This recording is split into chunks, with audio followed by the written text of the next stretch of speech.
Olá pessoal, tudo bem com vocês? Vamos aqui dando continuidade ao nosso primeiro momento e aqui agora a gente vai seguindo adiante nas nossas questõezinhas do material, tá?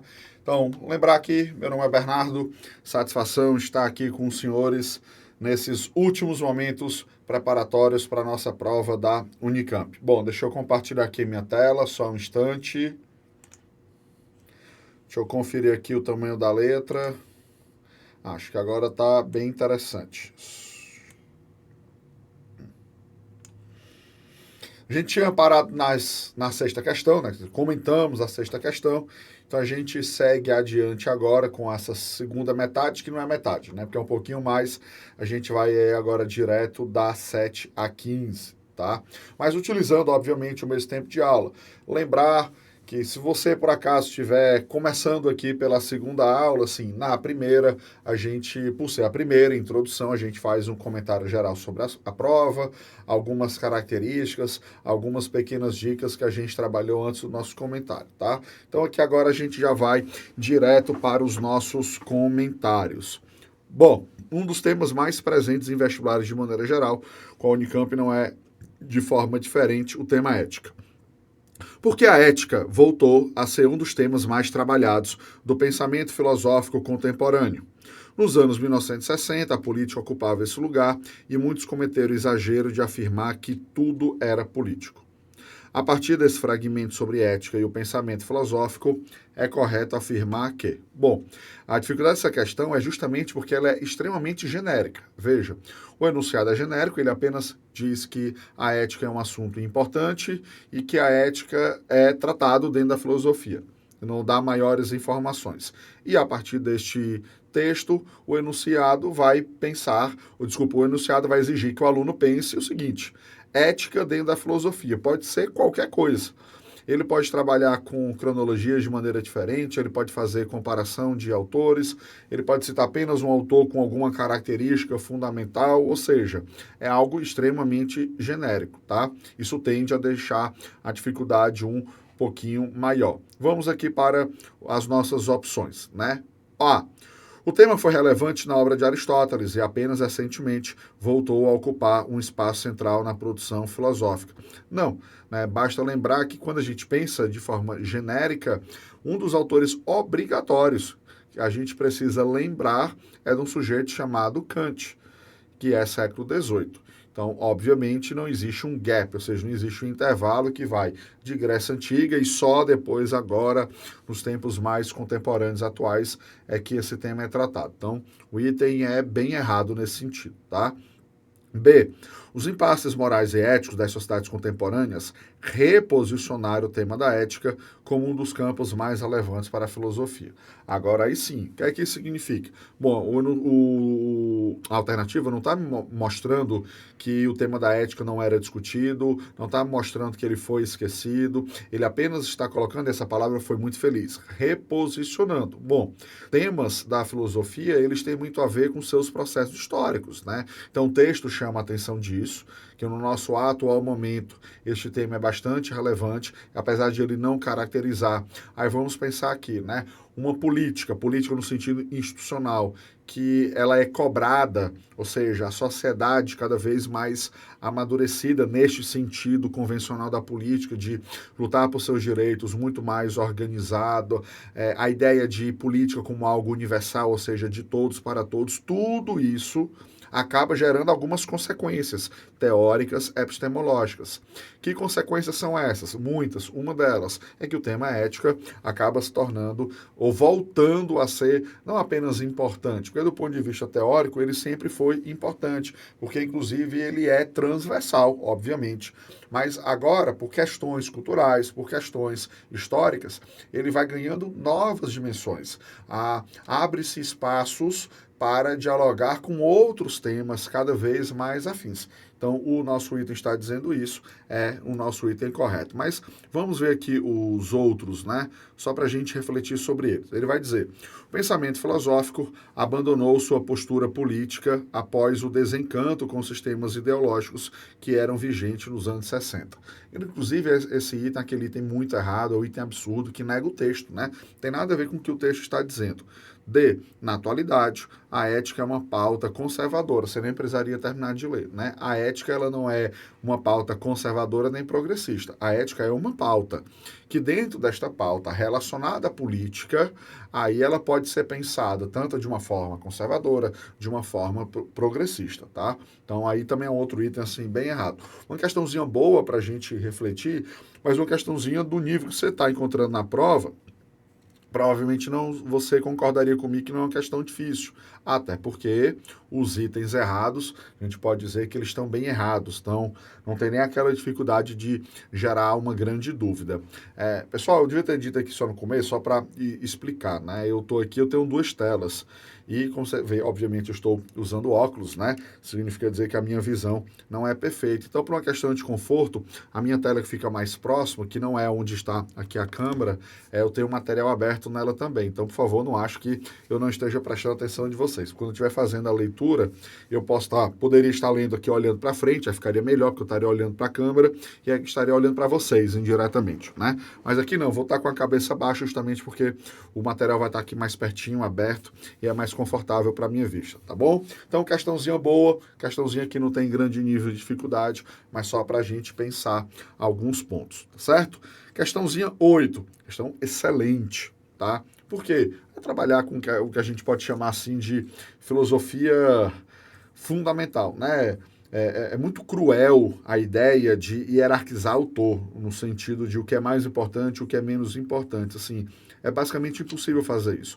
Mas quando a gente pega vestibulares, de maneira geral, obviamente a gente precisa entender quais são aqueles autores que mais caem e por quê, ou seja, quais são as suas temáticas. Então, tem da área de filosofia política, que é uma área que eu digo que é obrigatória para qualquer bom vestibular, né? Um bom vestibular com a prova de filosofia dificilmente vai abrir mão de alguma questão na área de filosofia política. Aí pensar filosofia política, tem alguns autores que vão aparecer, tem alguns autores que são fundamentais, e um deles é justamente Maquiavel, tá? E eu achei bem interessante essa questão, porque ele sai, como é que a gente pode dizer, daquilo que é muito convencional, da frase feita, né? Eu, como professor, me incomodo um pouco com algumas frases feitas, que é um pouquinho o senso comum. Elas podem ajudar no sentido de fixação da ideia, aquele resumo principal. Falei em Maquiavel, eu falei de... lembro logo de que os fins justificam os meios.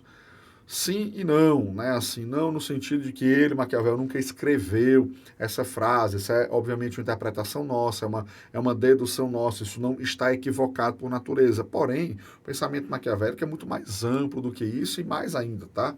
Mesmo que eu tenha isso, eu preciso compreender o porquê disso. E meio que a questão vai fazer essa abordagem, quer dizer, compreender qual é o processo. Compreender por que Maquiavel tem exatamente essa forma de pensar muito própria, né? A gente pode dizer que, de maneira geral, não é um exagero retórico, Maquiavel, aí sim, não é um pioneiro na ideia de filosofia política, obviamente, desde da chamada Grécia Clássica, você tem muita gente que está pensando a filosofia e a política. Aristóteles é o principal deles. Mas, no que a gente vai falar de modernidade, que é essa ideia de racionalidade, que tem a ver com o surgimento do capitalismo, que tem a ver com a reorganização espacial do mundo mesmo, né? Do ponto de vista histórico, é a expansão comercial marítima, que lá no passado a gente chamava de grande navegação, entre outras questões. Então, tudo isso vai condicionando, digamos assim, uma mentalidade. Essa mentalidade tem novos objetos e tem novas necessidades. Então, Maquiavel, ele é pioneiro nesse processo, a trazer ou retomar uma racionalização política, de tal forma que, primeiro, separa totalmente a política da religião. Não confundir, porque quando a gente estuda iluminismo, autores, filósofos iluministas, a gente vai dizer, o iluminismo vai defender a ideia de Estado laico. Veja, esse conceito, essa definição, não é o foco da ideia de Maquiavel, mas ele já trabalha com uma ética política em que você tem que fazer essa separação muito claramente. Na verdade, a separação entre o que a gente pode chamar de ética pública e privada. A ética do eu e a ética da sociedade. Como? Sobretudo na figura do governante, que ele vai chamar de príncipe, né? O governante não pode se limitar a uma ética privada, que é muito associada à ética religiosa. Então, obviamente que para a religião, de maneira geral, e aí na Europa, o cristianismo, né? O matar é errado, o mentir é errado, o enganar é errado. Só que, para Maquiavel, o ato de governar, o ato de ser um regente de governo, de ser um responsável por uma sociedade, exige esse tipo de coisa a depender da situação. Então, ele tem um olhar muito prático, né? Ou seja, muito pragmático do que é a política real, a política de homem feito por homens. E aqui, no caso do tempo dele, a expressão homem ela é literal. Não estou querendo falar ser humano, porque obviamente no tempo dele, você, salvo exceções, você tem uma política bastante masculinizante, né? Então ele vai pensar o seguinte: o que é o jogo político? Como operam essas forças políticas? Através de uma racionalidade, através de uma necessidade e através de uma busca contínua de poder, o poder pelo poder mesmo, tá? É assim que funciona. Ele não faz um julgamento moral sobre isso. Em cima disso, obviamente, ele busca desenvolver o seu tratado de como lidar melhor com essas condições. Então, o pensamento de Maquiavel se estrutura desse jeito. Aí olha o que ele vai falar aqui, ó. Quanto seja louvável a um príncipe manter a fé, aparentar virtudes e viver com integridade, não com astúcia. Todos o compreendem. Contudo, observa-se pela experiência, está vendo? A palavra experiência, ou seja, a realidade, as coisas como elas são. Em nossos tempos, que houve príncipes que fizeram grandes coisas, mas em pouca conta tiveram a palavra dada, e souberam, pela astúcia, transtornar a cabeça dos homens, superando, enfim, os que foram leais. Ora, o que, é que ele está dizendo? Um príncipe perfeitamente virtuoso nesse sentido, né, de cumprir com tudo que esta ética religiosa existe, assim, é um príncipe admirado, é uma pessoa que vai dizer, nossa, uma pessoa justa, uma pessoa boa. Só que ele está dizendo, olha, entretanto, há muita gente que não agiu desse jeito e que fez coisas impressionantes, porque a política é assim, vai dizer, um príncipe prudente não pode nem deve guardar a palavra dada quando isso se lhe torne prejudicial e quando as causas que o determinaram cessem de existir. Basicamente, ele está dizendo, sim, um príncipe dá uma palavra, deu uma palavra. Mas é o seguinte, as circunstâncias mudam. Se mudar, como manter a palavra dada? Então, o príncipe tem que se adequar à circunstância, né? A ideia de fortuna e virtude do Maquiavel é um pouco isso. São duas ideias totalmente associadas, né? Virtu, a ideia de virtude, e fortuna não é o dinheiro. Fortuna em latim, a ideia de destino. Já li que a tradução de a palavra sorte não é exatamente exata. Então, é uma sorte relacionada a destino, no sentido que são coisas que acontecem independente da nossa vontade. O que é que o Maquiavel vai dizer? Né? O príncipe virtuoso não é esse que é justo, fraterno, caridoso, que perdoa. Mas se ele fizer isso e a circunstância assim permitir, ok, não é a coisa em si que tem problema. Mas você tem que sempre olhar a experiência, a realidade prática. O virtuoso é justamente aquele príncipe, ou seja, aquele governante que tem uma ótima leitura de contexto. Vou utilizar uma palavra nossa aqui, né? Um conceito nosso da nossa época, que é a conjuntura política. Você liga o noticiário, você está sempre vendo. Sabe que é a conjuntura política, ou seja, o contexto da atual situação. Então, o sujeito que olha para essa conjuntura e tem um olhar muito preciso, né, essa astúcia mesmo, astúcia e inteligência, que é necessário for de saber se adequar. Ah, mas você disse uma coisa, agora está fazendo outra. Sim, porque a circunstância mudou. Basicamente, o que Maquiavel está dizendo isso. Esse é virtuoso, porque ao fazer isso, ele vai se aproveitar da fortuna, ou seja, dessa sorte do destino que é quando as coisas que independem dele acontecerem, ele vai saber aproveitar a oportunidade, tirando o melhor proveito delas. Por isso, realmente, o príncipe, o governante, precisa ser flexível. Ele precisa se adaptar às situações, tá? Independentemente do julgamento moral, da religião. Agora, isso cabe ao príncipe. Ele está discutindo o poder, o príncipe, as relações políticas. Ele não está, obviamente, falando do ser humano comum. Bom, a partir desse trecho da obra, publicada em 1513, é correto afirmar que a.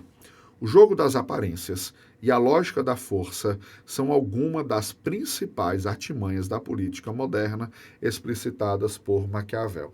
Perfeitamente. Exatamente isso. Ou seja, para Maquiavel, é o que eu coloquei, a circunstância, ela sempre deve se sobrepor a uma ideia individual que o governante tenha sobre as coisas.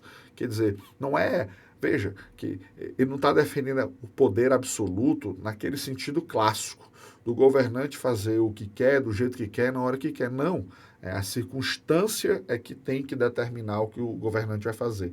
O bom governante é aquele que lê a circunstância, que entende a circunstância e busca a melhor decisão. A decisão não é para ele, não é o seu ganho pessoal, mas como governante, como governar para os meus súditos de maneira melhor através daquela circunstância. E muitas vezes ele vai utilizar do jogo da aparência, né? Por quê? Porque é a artimanha do enganar mesmo, tá? O governante precisa lidar com outros governantes, com outros interesses. Então, jogo da aparência e a lógica da força. É o famoso morde e assopra, morde e assopra. Então, uma hora você faz uma demonstração de força, outra hora você aparenta aquilo que não é exatamente, mas aquilo que você não é exatamente é o que pede a circunstância. É um pouco isso que ele está dizendo. Aí B, a prudência para ser vista como virtude não depende dos resultados. Não, totalmente depende dos resultados. Então o item B está completamente errado. C, os princípios e não os resultados é que definem o julgamento que as pessoas fazem do governante. Por isso é louvável a integridade do príncipe. Veja, pode até ser que algumas pessoas julguem desse jeito, mas o poder do príncipe não pode ser submetido a isso. Então o texto está exatamente caminhando na direção oposta. D, a questão da manutenção do poder é o principal desafio ao príncipe. Por isso, ele não precisa cumprir a palavra dada desde que a autoridade autorizado pela igreja. Aí está completamente errado, né? É exatamente isso, assim, o príncipe precisa manter o poder, se ele prometeu uma coisa, mas depois a circunstância pede outra, tudo bem, então ele não vai manter a palavra dada, mas se autorizado pela igreja, não, né? Pelo contrário, Maquiavel vai buscar afastar a influência política da... Ele entende que essa influência existe, mas é justamente o príncipe não pode ser governado baseado em questões teológicas, tá bom? Então, até por exclusão, a gente chegaria ao nosso item A. Questão, como eu disse, assim, muito, muito bacana. Então, vamos continuando aqui, questãozinha 9. Questãozinha boa, né, muito boa, mais uma vez para a gente pensar conceitos, né? Lembra que eu falei na primeira aula, introdução, prova da Unicamp, talvez seja aquele vestibular, entre os vestibulares, digamos assim, mais conhecidos e famosos do Brasil, que mais trabalha conceito, né? Se tem vestibular que gosta muito de trabalhar aplicação prática, quer dizer, eu faço o contrário, pega um conceito, pega um autor e traga uma situação prática para refletir sobre ela, a Unicamp gosta de trabalhar ideia e conceito, né? Ou a ideia e conceito pensada através do seu processo, que foi justamente a questão 8. A 9 ela é bem conceitual. Vamos lá. O plenário da Câmara aprovou, em segundo turno, a proposta de emenda à Constituição, conhecida como PEC, aí está aqui o número dela, que permite a expropriação de imóveis rurais e urbanos, onde a fiscalização encontrar exploração de trabalho escravo, e os destina à reforma agrária e a programas de habitação popular. A proposta oriunda do Senado e, como foi modificado na Câmara, volta para o exame dos senadores. Aí, uma notícia. Mas o que nos interessa é justamente a ideia de trabalho análogo à escravidão. A questão vai discutir isso. Embora o Brasil esteja plenamente inserido na era denominada sociedade digital e do consumo, e a população tenha conquistado algumas garantias para o exercício de sua cidadania, o país ainda enfrenta relações de exploração de trabalho análogas. Essa palavrinha é importante, porque se ela não existisse, a gente não pode conceitualmente falar em trabalho escravo, né? Não apenas porque ele não existe do ponto de vista jurídico, temos, obviamente, desde 1888, né, que a escravidão acaba como sistema jurídico, né? Vão ter muitas consequências que a gente não aborda aqui, não é o que a questão vai discutir diretamente, mas do ponto de vista de trabalho, né, a gente não pode, obviamente, chamar de trabalho escravos, porque há algumas diferenças, não apenas conceituais, mas diferenças práticas mesmo, né? E quando eu coloco análogo, eu estou fazendo uma analogia, eu estou fazendo uma aproximação. Lembra que quando a escravidão foi aceita no mundo jurídico ocidental, escravidão significa dizer que um ser humano tem propriedade sobre o outro, tá? O trabalho análogo à escravidão, ele está fazendo referência ao trabalho em si, quer dizer, são condições totalmente inaceitáveis, porque elas são absolutamente indignas.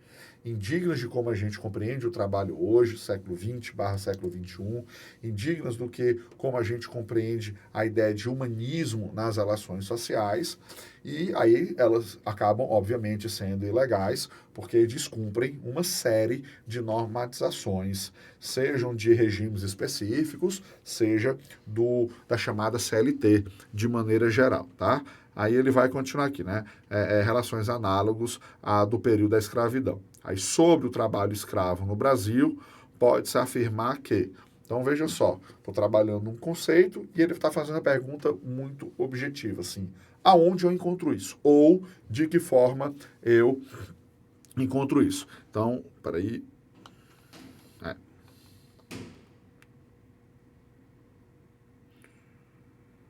Então, ele vai dizer assim, ó, A. É uma prática mantida por fazendeiros no interior do Brasil que, embora registrem em carteira seus funcionários, não realizam de maneira adequada o pagamento de um salário mínimo conforme a lei em vigor. Aqui a gente tem algumas falhas, né? Primeiro, eu estou condicionando de que é uma prática que se mantém só por fazendeiros no interior. Não necessariamente, tá? Inclusive em grandes cidades. Estou aqui falando com os senhores de Fortaleza. E não faz muito tempo, estou tentando aqui puxar de memória, essa é uma notícia que ocupou os jornais aqui da cidade, acho que 2, 3 meses, né, trabalhadores resgatados em um bairro extremamente povoado da cidade. Então, assim, existe esse tipo de trabalho no interior? Evidentemente. Existe esse tipo de trabalho na fazenda, o trabalho rural? Evidentemente. Mas não é só isso. E ser um trabalho análogo é simplesmente eu não cumprir os pré-requisitos da CLT? Não. Aí existe flagrante ilegalidade, mas não é todo o trabalho ilegal que é análogo à escravidão. Existem algumas condições a mais. Vou dar um exemplo bem simples. Então, eu tenho um funcionário doméstico, um motorista, ou então eu moro numa casa, eu tenho um jardineiro, ou mesmo uma pessoa para poder cuidar.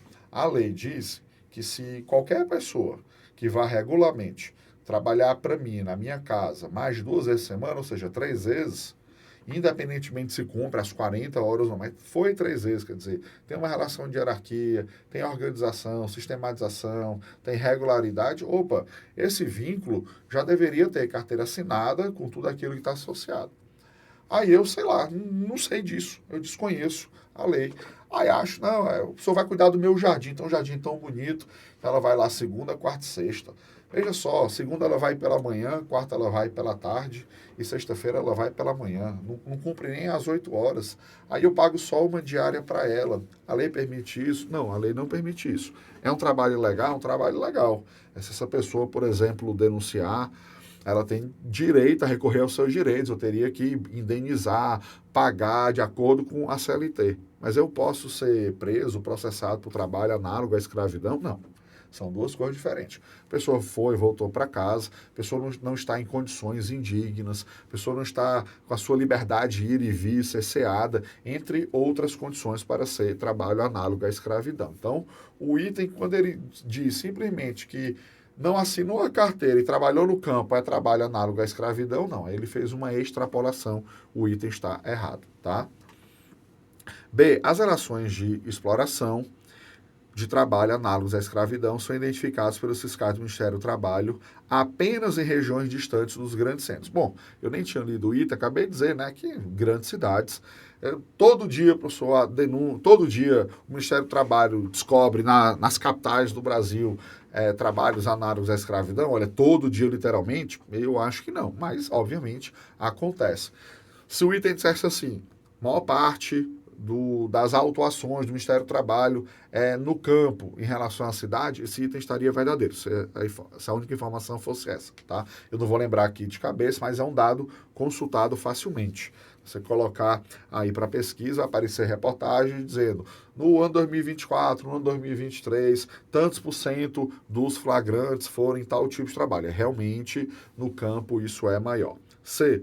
É uma prática mais comum nas fazendas de produção de carvão e criação de gado no interior do Brasil, sendo quase inexistente nas fazendas modernas de grãos e de cana-de-açúcar. Também está errado, quer dizer, ele faz uma diferenciação entre um tipo de fazenda e outro. Não, repito, é um trabalho mais comum em fazenda do que provavelmente em cidade, mas essa ideia de que é apenas um tipo de fazenda, não é muito bem assim. D. Relações de exploração de trabalho análogo à escravidão ainda são encontradas em diferentes partes do país, tanto em áreas rurais quanto em áreas urbanas. Bom, é o nosso item correto, e aí a questão buscou simplificar. Como? Fazendo uma afirmação genérica. sem maiores detalhamentos, perfeitamente. Ele existe? Existe de um lado, do outro, de uma forma ou de outra e ponto final. Ok, satisfez a nossa questão. Tranquilo? 10. A igualdade, a universalidade e o caráter natural dos direitos humanos ganharam expressão política direta pela primeira vez na Declaração de Independência Americana e na Declaração do Homem e do Cidadão, já na França. Embora se referisse aos antigos direitos e liberdades estabelecidos pela lei inglesa e derivados da história inglesa, a Bill of Rights, de 1689, não declarava a igualdade, a universalidade ou o caráter natural dos direitos. Os direitos humanos não apenas os direitos são humanos, não apenas por se opor aos direitos divinos ou de animais, mas por serem os direitos de humanos em relações uns aos outros, né? Isso aqui é um texto muito clássico e muito famoso sobre o tema, né? Ela, se não me falha a memória, ela é historiadora, ela não é socióloga, a Leigh Hunt, a invenção dos direitos humanos, tá? Basicamente, ela está trabalhando com uma ideia que a gente em sala de aula sempre diz o seguinte, olha, do ponto de vista cronológico, essas revoluções burguesas, né, especialmente a americana e a francesa, daí para frente, não é que foi a primeira vez que a burguesia buscou a luta política, trouxe como novidade a ideia de direito, não.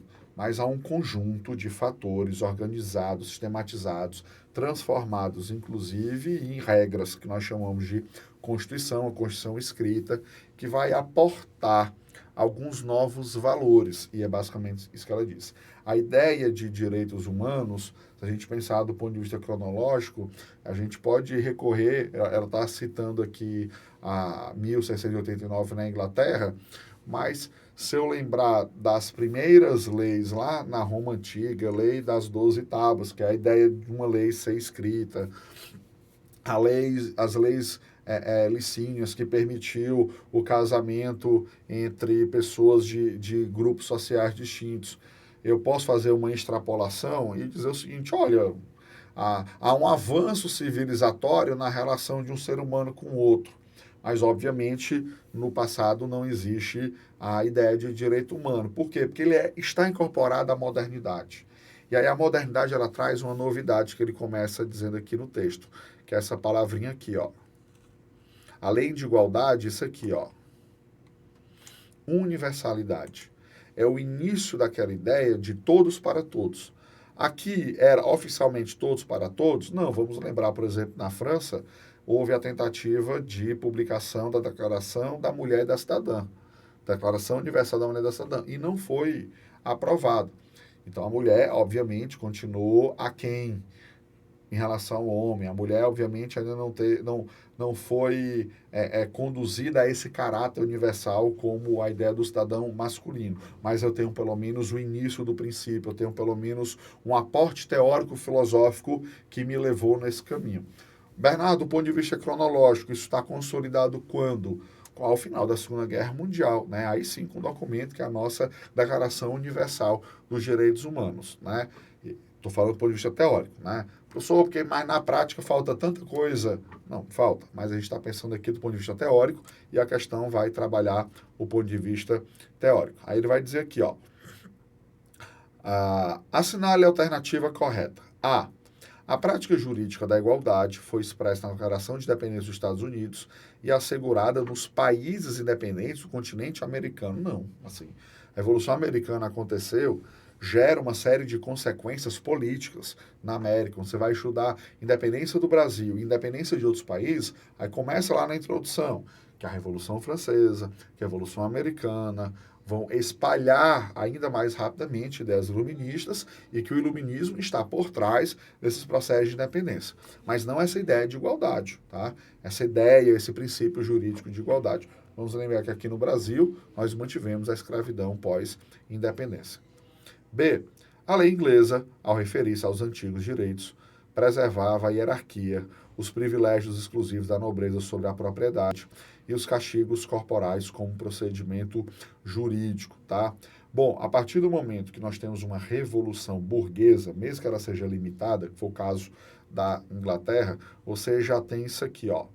Os privilégios exclusivos da nobreza eles são extintos, tá? Não significa dizer, repito, que todo mundo é tratado igual a todo mundo, não. Mas, principalmente na luta burguesia-nobreza, você extingue os privilégios dessa nobreza mesmo, e no caso das revoluções inglesas, qual é a grande diferença em relação à Revolução Francesa, por exemplo?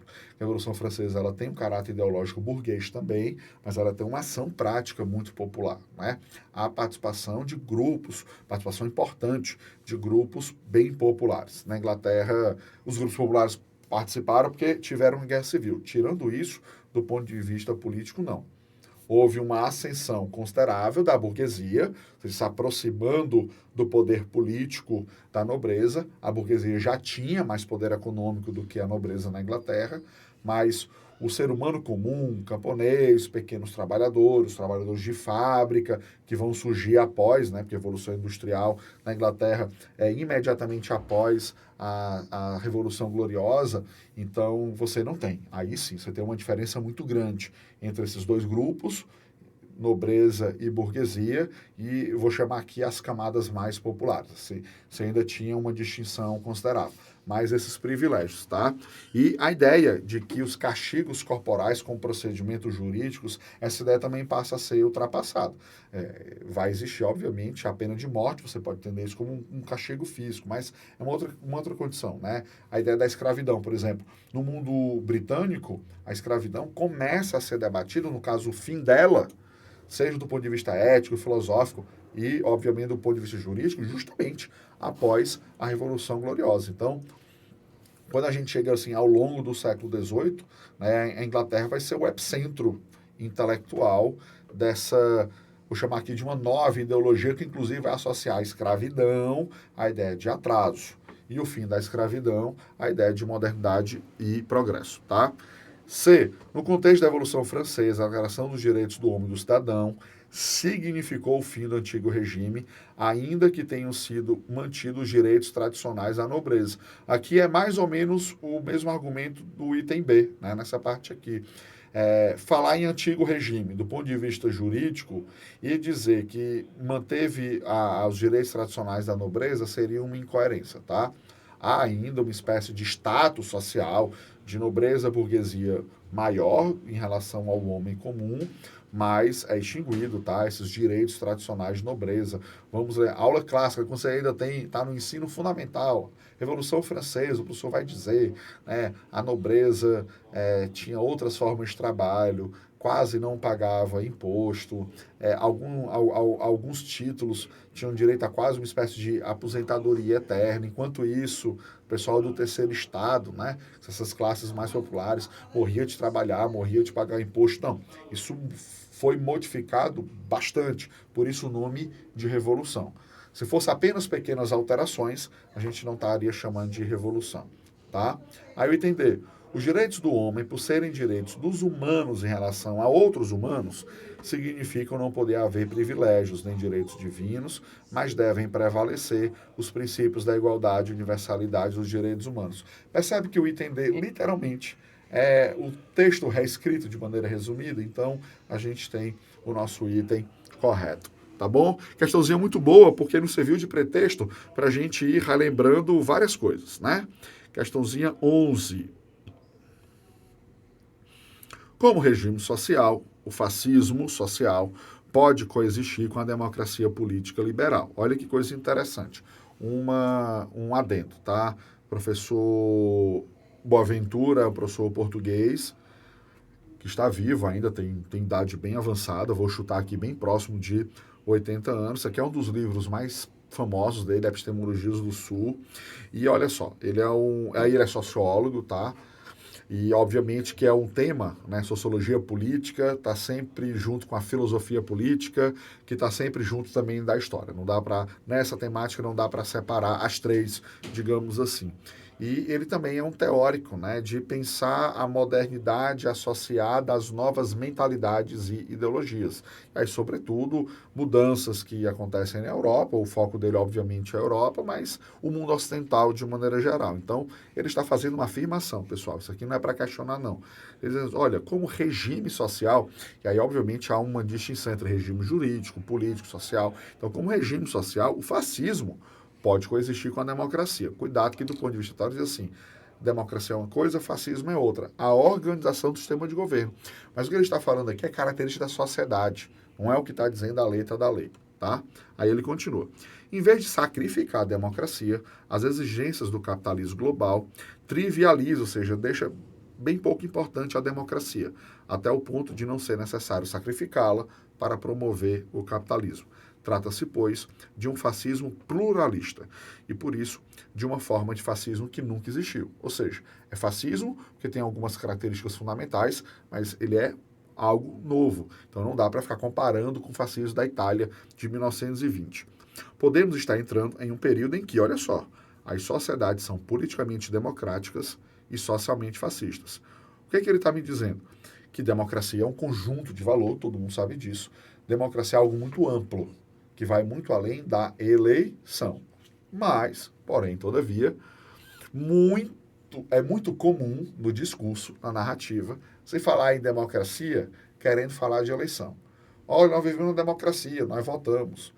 Olha, a democracia, a cada 1 ano, 2 anos, 5 anos, 10 anos, ou seja, cada país tem a sua lei. A gente tem a possibilidade de votar, a possibilidade de escolher, a possibilidade de mudar os nossos governantes. Trabalham muito na teoria. Na prática, não é muito bem assim. E é isso que ele está dizendo. Na prática, não é muito bem assim, porque apesar de continuar havendo a regra do jogo, que é a eleição, o jogo aqui como símbolo de democracia, o que é que mudou completamente? A forma, a maneira como se entende o jogo, a maneira como o jogo é jogado. E ao mudar, se compromete toda a sociedade. Então, ele está dizendo, é possível ter uma sociedade politicamente democrática, ou seja, que vai para a urna votar, porém socialmente fascistas, que naturaliza determinados valores, que passa a abraçar determinadas ideologias, que passa a aceitar coisas que em outros momentos consideraríamos inaceitáveis. Então vamos aqui para os itens. De acordo com o texto e com seus conhecimentos sobre o assunto, a coexistência entre fascismo e democracia é facilitada por processos eleitorais que dão continuidade a fascismos que sempre existiram, não tem nada a ver com o texto. O texto não está dizendo que o fascismo mudou porque sempre existiu, então a eleição ajuda o fascismo a se manter, que sempre existiu. Não. Ele está dizendo que existe uma espécie de correlação ideológica de força entre uma coisa e outra, em que esta outra vai aproveitando-se de uma coisa para se manter, para se espalhar.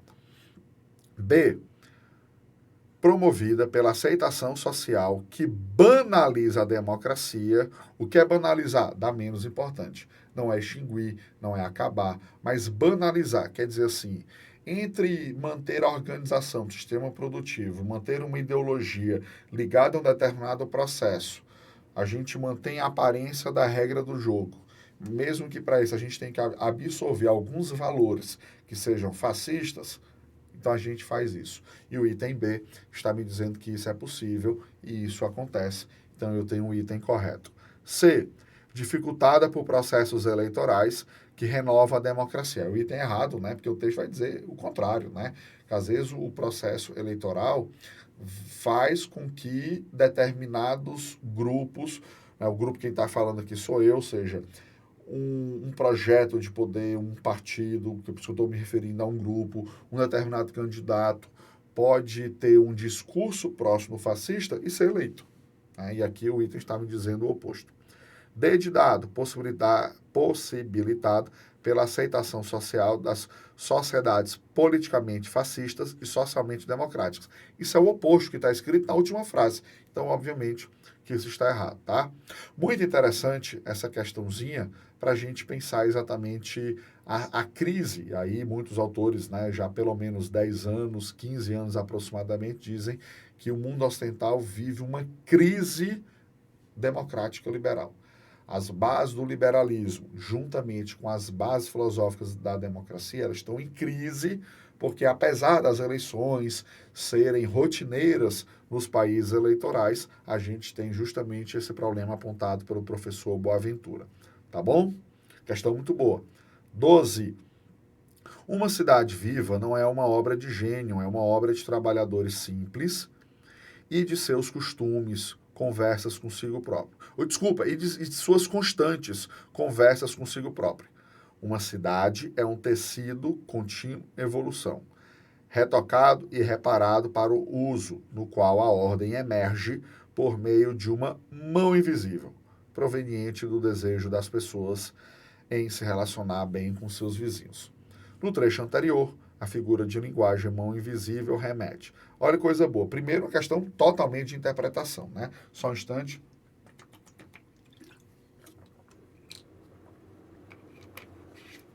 Curioso, né? Porque essa questão muitas vezes aparece em provas de linguagem, né? A palavra tal, na linha tal, tem o sentido de. Bom, é basicamente isso, quer dizer. O termo mão invisível, nesse caso aqui, significa o quê? Você tem que ler. Aí vamos lá, qual é a ideia do texto? Aqui ele está abordando a cidade, não é do ponto de vista geográfico, não é questão do espaço urbano, tem indiretamente a ver com isso, óbvio. Cidade é composta por tempo, por pessoas e espaço. Mas o que é curioso é que ele está focando aqui no aspecto humano, ou seja, na relação de um sujeito social e político com um outro sujeito social e político. Em cima disso, o que seria essa mão invisível? Que falou em mão invisível, provavelmente você lembrou do Adam Smith, você lembrou da questão da consolidação do capitalismo, etc, etc, etc. Mas será que essa mão invisível é isso? Vamos então aqui analisar as nossas alternativas. Item A. Estabelece uma intertextualidade com a expressão mão invisível do mercado de Adam Smith, sendo a cidade a expressão plena de planejamento? Não, né? Veja que o texto deixou muito bem claro que o que foca aqui não é o aspecto econômico, não é essa racionalização do planejamento, dos aspectos econômicos, dos aspectos administrativos, não é isso que o texto trata. B. Sugere que a organização de uma cidade não se limita ao planejamento de um gestor, mas diz respeito às relações éticas construídas no cotidiano. Perfeitamente. O final do texto termina com isso. Ou seja, a cidade, só lembrar aqui qual é a expressão que ele usa, cadê? Uma cidade é um tecido contínuo de evolução. Como? Através do desejo das pessoas em se relacionar com seus vizinhos. Ou seja, a cidade é muitas coisas, mas ela também é, fundamentalmente, o desejo das pessoas se relacionarem com outras pessoas. E por isso ser muito subjetivo, isso vai bem além da questão racional, da questão da política pública, do planejamento ou dos aspectos meramente econômicos, tá? C. Indica a submissão de moradores de uma cidade aos interesses ocultos de uma administradora, não tem nada a ver com o texto. D. Associa-se à gestão pública, que é mantenedora da ordem e do bem-estar nas relações econômicas da cidade. Aí já explicamos que não. Então, uma outra questão excelente, mas que aí você vai excluindo os itens errados, que eles estão tão errados que realmente só me sobra o item B. Tá bom? 13. Da perspectiva do senso comum, dizer que uma ideia ou uma declaração é ideológica implica sugerir sua falsidade, o que logicamente leva à conclusão de que seu oposto é a verdade. Esse binarismo é uma forma de construir visões de mundo simplistas e manipuláveis, que ocultam interesses sociais. Show, né? Mas, rapidamente, vamos lembrar, para Karl Marx, ideologia de fato é sempre um falseamento da realidade. Isso é uma ideia. Mas ele está dizendo que no senso comum, e outra coisa, só um parênteses, para a filosofia, o que é falso não é necessariamente mentiroso, tá certo? O mentiroso é quando eu tenho uma intenção, né? Então você me pergunta assim, Bernardo, onde você estava ontem? Aí eu estava no shopping assistindo o filme. Eu não quero que você saiba. Você diz, não, eu estava na biblioteca estudando. Eu estou falseando a realidade, óbvio, mas com a intenção de manipular, né? Então o erro, que é obviamente uma espécie de falseamento da realidade, pode ser um erro, digamos assim, com boas intenções. Uma análise errada, uma visão errada, uma conclusão errada, tá? Então, dito isso, O que o texto está me criticando é a seguinte expressão, que tudo bem, ideologia na visão marxista é de fato um falseamento da realidade, mas no senso comum é algo pior ainda, porque no senso comum, quer dizer, quando eu chamo o outro de ideológico, basicamente estou dizendo que você está errado e ainda é mentiroso. Você está querendo se enganar, você está manipulando as coisas. Então, o senso comum acaba trabalhando a ideia de uma forma muito pobre, de uma forma muito simplista. Então, ele vai dizer sobre o conceito de ideologia, aí não é de acordo com o senso comum, mas o de maneira geral. É correto afirmar que, desde o seu nascimento, ou seja, desde quando a ideologia surgiu como uma reflexão teórica, ele se mantém inalterado, parou. Não. Bote uma coisa na sua cabeça. Todos os conceitos são históricos, ou seja, pertencem ao seu tempo. Então, o mais natural é que eles mudem, tá? Até a gente pode ter um momento de retorno, ou seja, a palavrinha X em tal época significava uma coisa. Depois mudou muito. Hoje em dia voltou a aparecer com aquela outra coisa. Tudo bem, isso pode acontecer. Mas a cada tempo histórico se altera o sentido da palavra. Então, o conceito de ideologia também, com certeza. B. O aspecto útil do conceito é que ele permite associar ideias e produtos ao exercício do poder. Pronto. Perfeito. Devido ao nosso adiantado da hora, assim, eu vou ser bastante econômico. Lembrou de ideologia, lembrou de filosofia política. Lembrou de ideologia, lembrou do mundo social relacionado à política. Então, lembrou de ideologia, lembra de relações de poder. Toda ideologia expressa uma forma do qual a relação de poder determina aquela sociedade, ou aquele grupo social, ou aquela comunidade, por maior ou menor que seja. Então, primeira coisa, não existe grupo social sem ideologia ou ideologias, tá?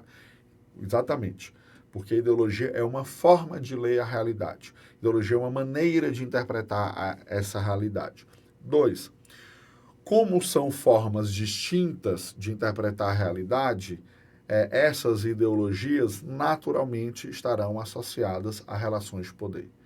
Então, eu estou numa relação, você está em outra, é possível que as nossas formas de ler a realidade são distintas. Então, uma coisa está muito associada à outra. Ponto final. Tranquilo? 14, para a gente começar aqui a encerrar. Como justificar que somos uma humanidade se mais de 70% estão totalmente alienados? Olha que interessante. A 14 vai dialogar.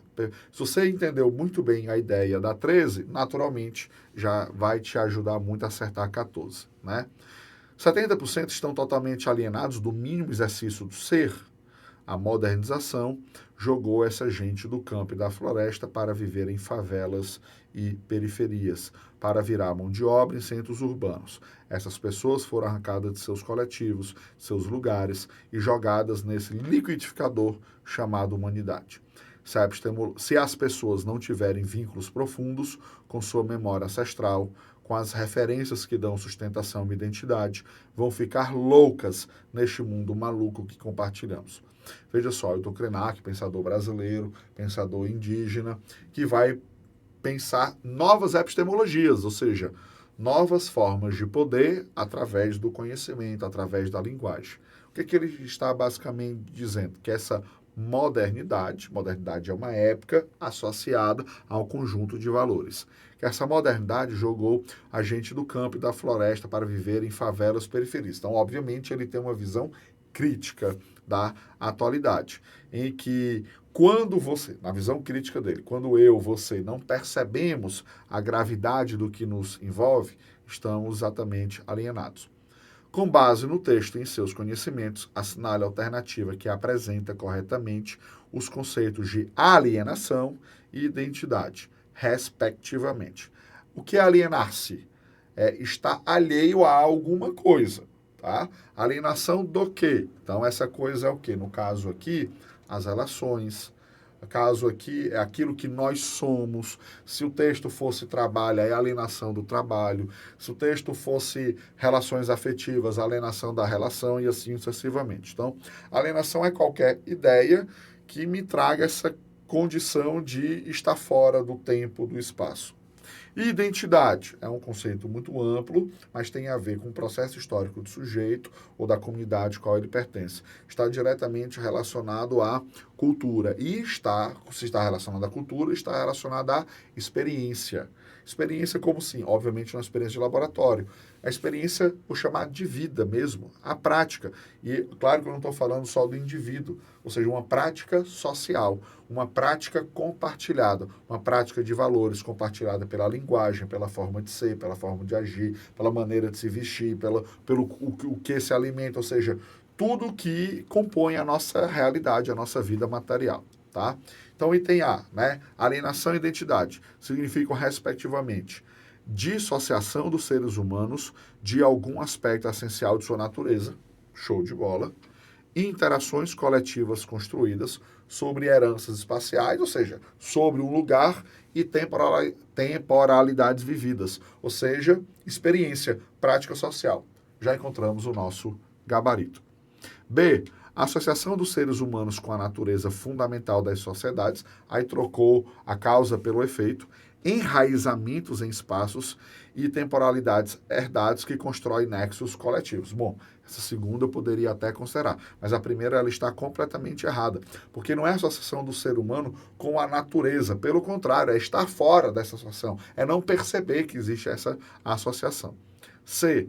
Falta de controle sobre os processos sociais capitais para a vida das pessoas. Tem nada a ver. Não tem nada a ver com controlar os processos, mas ter a consciência deles. Então já está errado. Aí ele continua. Apagamento dos tempos e temporalidades. Aí está ainda mais errado. Não é apagamento, seria revivamento. Seria a ideia de viver continuamente isso. D. Consciência e controle plenos. Mais uma vez, já trouxe a ideia errada.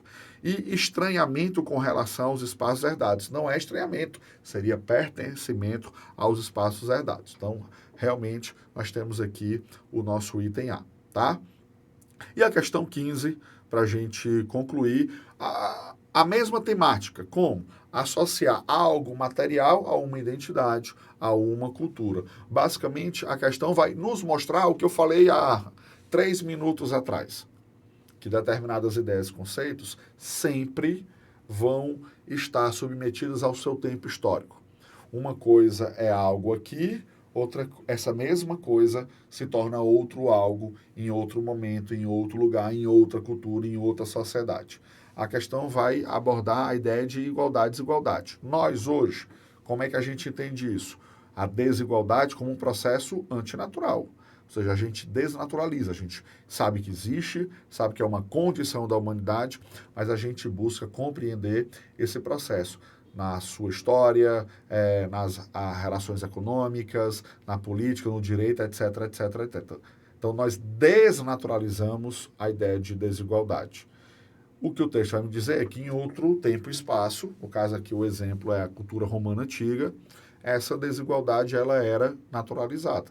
E aí ele vai dar um exemplo, que é um texto do Vitrúvio na parte de arquitetura, em como essa desigualdade ela é tão enraizada, ou seja, ela sequer é pensada, refletida, criticada, porque ao ele escrever o manual, ele simplesmente parte daquele princípio. Bom, o negócio é desigual mesmo, então quando eu for pensar construir uma casa, tem que ser assim, assim, assim, porque isso reproduz essa desigualdade. Olha o que ele vai dizer. Os aposentos comuns são aqueles aos quais o povo pode ir, como os vestíbulos e pátios.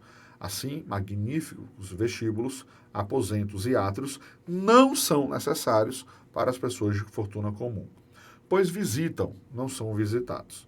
As casas de banqueiros deveriam ser mais espaçosas, vistosas, protegidas contra ladrões. Advogados e retóricos deveriam morar com elegância. Para aqueles que ocupam cargos e magistraturas, deveriam ser feitos vestíbulos reais, amplos e devidamente decorados com grandeza. Bom, o arquiteto romano Vitrúvio expressa em seu texto clássico sobre os princípios da arquitetura. A naturalização das diferenças sociais, impressas na vida material, já que as habitações ditas comuns deveriam ser simples e a dos enriquecidos deveriam ser espaçosas e vistosas. Temos aqui o nosso item correto, tá?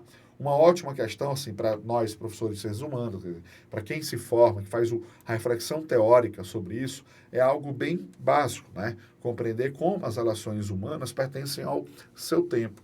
E a gente tem observado que os vestibulares, de maneira geral, têm gostado de trabalhar com essa relação teórica, relação do sujeito e o tempo e o lazer, tempo e trabalho, tempo e reflexão filosófica, a relação do tempo, espaço e humano. É algo meramente teórico, sim, mas que tem implicações muito práticas. Então, olhar o que está à nossa volta, buscando compreender essa relação, tem sido algo recorrente, e aqui no vestibular da Unicamp não é diferente. Tá bom, meus amigos?